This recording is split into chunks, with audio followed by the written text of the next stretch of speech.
നമസ്കാരം. എൻ്റെ പേര് ലിജോ പോൾ, മോട്ടിവേഷൻ എഴുത്തുകാരനാണ്. ഇന്നത്തെ വിഷയം ആരോടും ആവശ്യമില്ലാതെ ദേഷ്യപ്പെടാതിരിക്കുക. നമ്മളിൽ പലരും പലപ്പോഴും ദേഷ്യപ്പെടാറുണ്ട്. ഓരോ ദേഷ്യത്തിന് പിന്നിലും അതിനുള്ള സാഹചര്യം നമ്മൾക്കുണ്ടായിട്ടുണ്ടാവും. ആവശ്യമില്ലാതെ ദേഷ്യപ്പെടുന്ന സാഹചര്യങ്ങൾ നമ്മളിൽ പലർക്കും ഉണ്ടായിട്ടുണ്ടാവും. ആവശ്യമില്ലാതെ ദേഷ്യപ്പെടുന്നത് കൊണ്ട് പലതരത്തിലുള്ള ബുദ്ധിമുട്ടുകളാണ് അത് നേരിട്ടുകൊണ്ടിരിക്കുന്നത്. നമ്മൾ എന്തിനാണ് ഒരാളെ ആവശ്യമില്ലാതെ ദേഷ്യപ്പെടുന്നത്? മറ്റുള്ളവരോട് ദേഷ്യം ഒരുപക്ഷെ തീർക്കുന്നത് അതുമായി യാതൊരു ബന്ധമില്ലാത്ത മറ്റു ചിലരോടായിരിക്കാം. നമ്മൾ ഏതൊരു കാര്യത്തിനും ദേഷ്യപ്പെടേണ്ടത് അത് ആവശ്യത്തിന് വേണ്ടി മാത്രമായിരിക്കണം. ചിലർക്ക് കാര്യങ്ങൾ വ്യക്തമായി മനസ്സിലായില്ല എങ്കിൽ ചിലപ്പോൾ ദേഷ്യത്തോടെ പറഞ്ഞാൽ മാത്രമായിരിക്കും ഒരുപക്ഷെ മനസ്സിലാവുക എന്ന് വന്നേക്കാം. ദേഷ്യം ആരും ആഗ്രഹിക്കുന്നില്ല. പലപ്പോഴും നമ്മൾ ആഗ്രഹിച്ചതുപോലെ മറ്റുള്ളവർ പ്രവർത്തിച്ചില്ലെങ്കിൽ, നമ്മൾക്ക് കൂടുതൽ വേദനകൾ സമ്മാനിച്ചിട്ടുണ്ടെങ്കിൽ അതൊക്കെ നമ്മൾക്ക് ദേഷ്യമായിട്ട് ദേഷ്യം പ്രകടിപ്പിക്കേണ്ട അവസ്ഥകൾ വന്നു ചേർന്നേക്കാം. ദേഷ്യത്തെ നിയന്ത്രിക്കേണ്ടതുണ്ട്. നമ്മുടെ ദേഷ്യം നമ്മുടെ നിയന്ത്രണത്തിലല്ലെങ്കിൽ ഒത്തിരിയേറെ നഷ്ടങ്ങൾ അതുമൂലം ഉണ്ടായേക്കാം. ദേഷ്യത്തെ നിയന്ത്രിക്കാൻ നമ്മൾ പഠിക്കണം. ദേഷ്യത്തെ നമ്മുടെ നിയന്ത്രണത്തിലാക്കണം. അല്ലെങ്കിൽ ഒത്തിരിയേറെ ബുദ്ധിമുട്ടുകൾ നമ്മൾക്കും നമ്മുടെ ചുറ്റിലുമുള്ളവർക്കും ഉണ്ടായേക്കാം. ചിലർക്ക് ദേഷ്യം വന്നു കഴിഞ്ഞാൽ പറയുന്ന വാക്കുകൾ എന്താണെന്നോ ചെയ്യുന്ന പ്രവൃത്തികൾ എന്താണെന്നോ ഒരുപക്ഷെ തിരിച്ചറിയുക ഒത്തിരി വൈകിയായിരിക്കാം.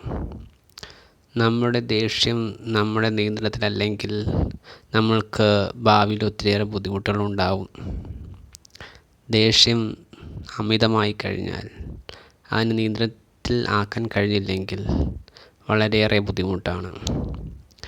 ഒരുപക്ഷെ മാനസികമായ മറ്റെന്തെങ്കിലും പ്രശ്നത്തിൻ്റെ കാരണമായിരിക്കാം. അത് നമ്മൾ കണ്ടെത്തേണ്ടതുണ്ട്. അതിനു വേണ്ട ചികിത്സ നേടേണ്ടതുണ്ട്. മാനസികമായിട്ട് കരുത്തില്ലെങ്കിൽ പലപ്പോഴും നമുക്ക് ദേഷ്യപ്പെടേണ്ടി വരാം. ദേഷ്യത്തെ നിയന്ത്രിക്കാൻ കഴിയാതിരിക്കാം. അതെല്ലാം നമ്മൾ വിദഗ്ധരുടെ നേതൃത്വത്തിൽ കണ്ടെത്തേണ്ടതുണ്ട്. നമ്മൾക്ക് എന്തെങ്കിലും മാനസിക അസ്വസ്ഥതകളാണോ ഈ ദേഷ്യത്തിനു പിന്നിൽ ഉണ്ടാവുന്നതെന്ന്. ചിലരെ ആവശ്യമില്ലാതെ ദേഷ്യപ്പെടുന്നത് കാണാം. ചിലരോട് ഉള്ള ദേഷ്യം തീർക്കുന്നത് മറ്റു ചിലരോടായിരിക്കാം. നമ്മൾ ആരോടാണോ ദേഷ്യപ്പെടുന്നത് ആ വ്യക്തിക്ക് നമ്മളോട് തിരിച്ചും ദേഷ്യം ഉണ്ടാവില്ലെന്ന് ആര് കണ്ടു? നമ്മൾ പ്രകടിപ്പിക്കുന്ന ഓരോ ദേഷ്യത്തിന് പിന്നിലും അതിന് ഭാഗമാകുന്ന വ്യക്തിക്കുണ്ടാകുന്ന മുറിവ് എത്രത്തോളമാണെന്ന് നമ്മൾ പലരും തിരിച്ചറിയുന്നില്ല. ഓരോ ദേഷ്യത്തിൻ്റെ പുറത്ത് ചെയ്യുന്ന കാര്യങ്ങൾ പിന്നീട് നമുക്ക് തിരുത്താൻ കഴിയുന്നവയായിരിക്കില്ല. ദേഷ്യത്തിൻ്റെ പുറത്ത് ചെയ്തു കൂട്ടിയതിൻ്റെ ഫലമായിട്ട് ഉണ്ടാകുന്ന പ്രതികരണങ്ങൾ പലപ്പോഴും വലിയ വലിയ ദുരന്തങ്ങളായിട്ട് മാറിയിട്ടുണ്ട് പലരുടെയും ജീവിതത്തിൽ. നമ്മുടെ ചിന്തകളെ നിയന്ത്രിക്കാൻ, നമ്മളുടെ മനസ്സിനെ വരുതിയിലാക്കാൻ പലപ്പോഴും ദേഷ്യം ഉള്ള സമയത്ത് സാധിക്കണമെന്നില്ല. മറ്റുള്ളവരോട് ദേഷ്യത്തോടെ പെരുമാറാതിരിക്കാനായിട്ട് നമ്മൾ സ്വയം നിയന്ത്രിച്ചേ മതിയാകുള്ളൂ. നമ്മളിൽ ചെറുപ്പത്തിലുണ്ടായ മുറിവുകളായിരിക്കാം ഒരുപക്ഷെ നമ്മളിലെ ദേഷ്യത്തിന് കാരണമായിട്ടുണ്ടെങ്കിൽ അത് കണ്ടെത്തി ശാശ്വതമായ പരിഹാരം കണ്ടെത്താനായിട്ട് നോക്കേണ്ടത് നമ്മുടെ ഉത്തരവാദിത്തമാണ്. നമ്മുടെ ദേഷ്യം കാരണം നമ്മളുടെ ബന്ധങ്ങൾ അകലാനായിട്ട് ഇടയായേക്കാം.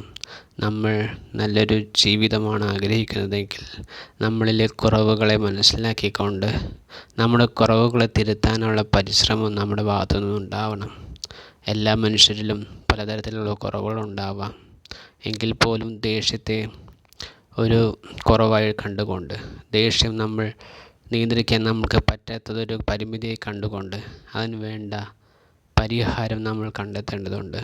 നമ്മൾ എത്രയൊക്കെ മറ്റുള്ളവരോട് നല്ല രീതിയിൽ സംസാരിച്ചാൽ പോലും, മറ്റുള്ളവരോട് പെരുമാറിയാൽ പോലും ചില നിമിഷത്തിലെ നമ്മളിൽ ദേഷ്യം നമുക്ക് നിയന്ത്രിക്കാൻ കഴിഞ്ഞില്ലെങ്കിൽ അതുമൂലമുണ്ടാകുന്ന ബുദ്ധിമുട്ടുകളെ നമ്മൾ നേരിടേണ്ടതായിട്ട് വന്നേക്കാം. നമ്മുടെ ജോലി സ്ഥലങ്ങളിലായിക്കോട്ടെ, നമ്മൾ ഇടപെടുന്ന ഏത് മേഖലയിലായിക്കോട്ടെ അവിടെയൊക്കെ ദേഷ്യം വരുന്ന ഒത്തിരിയേറെ സാഹചര്യങ്ങൾ ഉണ്ടായേക്കാം. എങ്കിൽ പോലും നമ്മളെ സ്വയം നിയന്ത്രിക്കാനായിട്ട് നമുക്ക് കഴിയേണ്ടതുണ്ട്. നമ്മുടെ ബന്ധങ്ങളെ തകരാതെ നോക്കാൻ നമ്മൾ ശ്രദ്ധിക്കേണ്ടതുണ്ട്.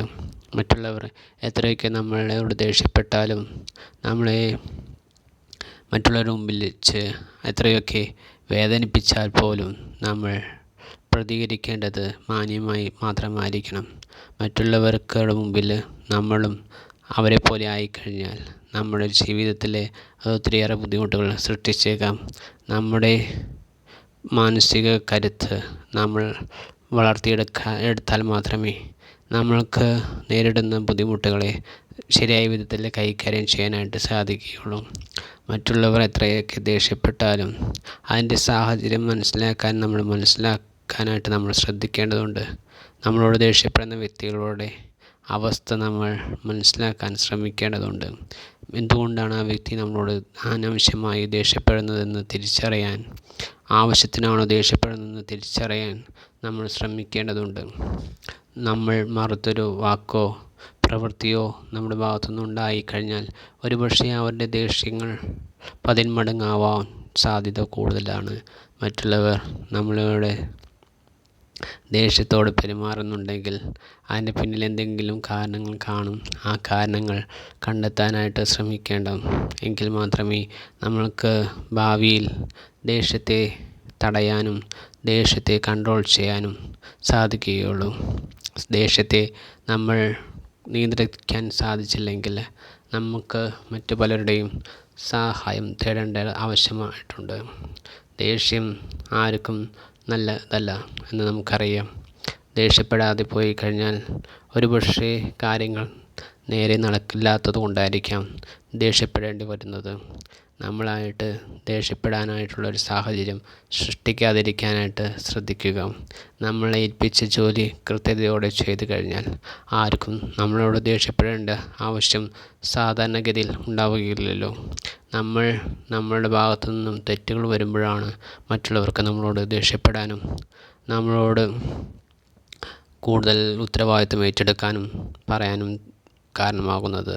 നമ്മുടെ ജോലി കൃത്യതയോടെ ചെയ്താൽ നമ്മൾക്ക് കൂടുതൽ വളർച്ച നേടിയെടുക്കാനായിട്ട് കഴിയും എന്നുള്ള ഉത്തമ ബോധ്യം നമുക്കുണ്ടാവണം.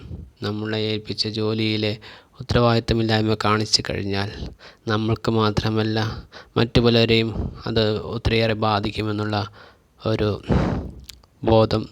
തിരിച്ചറിവ് നമുക്കുണ്ടാവണം. നമ്മൾ മാത്രമല്ല ഈ ലോകത്ത് ഓരോ കാര്യവും ചെയ്യുന്നത്. മറ്റു പലരും അവരുടേതായ കാര്യങ്ങൾ ചെയ്യാനായിട്ട് മുന്നേറിക്കൊണ്ടിരിക്കുമ്പോൾ നമ്മുടെ ഭാഗത്തു നിന്നുള്ള വീഴ്ചകൾ അവരെയും പലതരത്തിൽ ഒരുപക്ഷെ സ്വാധീനിച്ചേക്കാം, ബാധിച്ചേക്കാം. അതൊക്കെ നഷ്ടങ്ങളായിട്ട് ഒരുപക്ഷെ ഭാവിയിൽ മാറിയേക്കാം. അതെല്ലാം ഒഴിവാക്കണമെങ്കിൽ തക്കതായ സമയത്ത് തന്നെ തക്കതായ കാര്യങ്ങൾ ചെയ്ത് തീർക്കേണ്ടതായിട്ടുണ്ട്. ചിലരുടെ അശ്രദ്ധയായിരിക്കാം മറ്റു പലർക്കും ഒത്തിരിയേറെ ബുദ്ധിമുട്ടുകൾ സൃഷ്ടിച്ചിട്ടുണ്ടാവുക. ആരോടും ദേഷ്യപ്പെട്ടിട്ട് കാര്യമില്ല എന്ന് പറയാൻ ചിലർക്ക് തോന്നുന്നതും അതുകൊണ്ട് തന്നെയാണ്. ചില നേരത്ത് നമ്മളെടുക്കുന്ന തീരുമാനങ്ങൾ തെറ്റായിപ്പോയേക്കാം. നമ്മളോട് ദേഷ്യപ്പെട്ടിട്ട് നമ്മുടെ തീരുമാനങ്ങൾ മാറ്റിയെടുക്കാനോ ചിലപ്പോൾ സാധിച്ചെന്നിരിക്കില്ല. സമയത്ത് നഷ്ടങ്ങൾ ഉണ്ടായിക്കഴിഞ്ഞാൽ അത് ഒരുപക്ഷെ തിരിച്ചെടുക്കാൻ കഴിയില്ലല്ലോ. നഷ്ടപ്പെട്ടത് തന്നെയാണ്. നമ്മൾ ചെയ്യേണ്ട കാര്യങ്ങൾ വേണ്ടതുപോലെ ശ്രദ്ധിച്ചില്ലെങ്കിൽ നമ്മൾക്ക് ഇനിയും വളരെ വലിയ നഷ്ടങ്ങൾ ഉണ്ടായേക്കാം.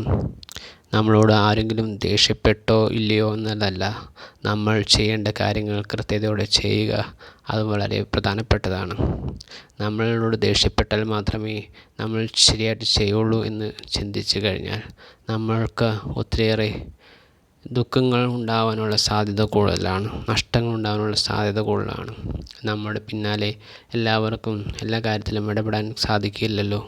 നമ്മളോട് ദേഷ്യപ്പെട്ടാൽ മാത്രമേ നമ്മൾ കാര്യങ്ങൾ വേണ്ടതുപോലെ കൈകാര്യം ചെയ്യുള്ളൂ എന്ന് വെച്ചാൽ പലപ്പോഴും അതെല്ലാവർക്കും നമ്മുടെ കാര്യങ്ങൾ കൈകാര്യം ചെയ്യാൻ സാധിക്കണമെന്നില്ല. നമ്മളുടെ കുറവുകൾ നമ്മൾ തിരിച്ചറിഞ്ഞ് നികത്തിയെടുക്കാൻ, നമ്മളിലെ പോരായ്മകളെ മനസ്സിലാക്കി മുന്നേറാൻ നമ്മൾക്ക് ഓരോരുത്തർക്കും കാര്യങ്ങൾ വ്യക്തമായി മനസ്സിലാക്കാനായിട്ട് സാധിക്കണം. ആരെയും ആവശ്യമില്ലാതെ ദേഷ്യപ്പെടാനായിട്ട് അനുവദിക്കാതിരിക്കുക. ആവശ്യത്തിനനുസരിച്ച് മാത്രം ദേഷ്യപ്പെടുക.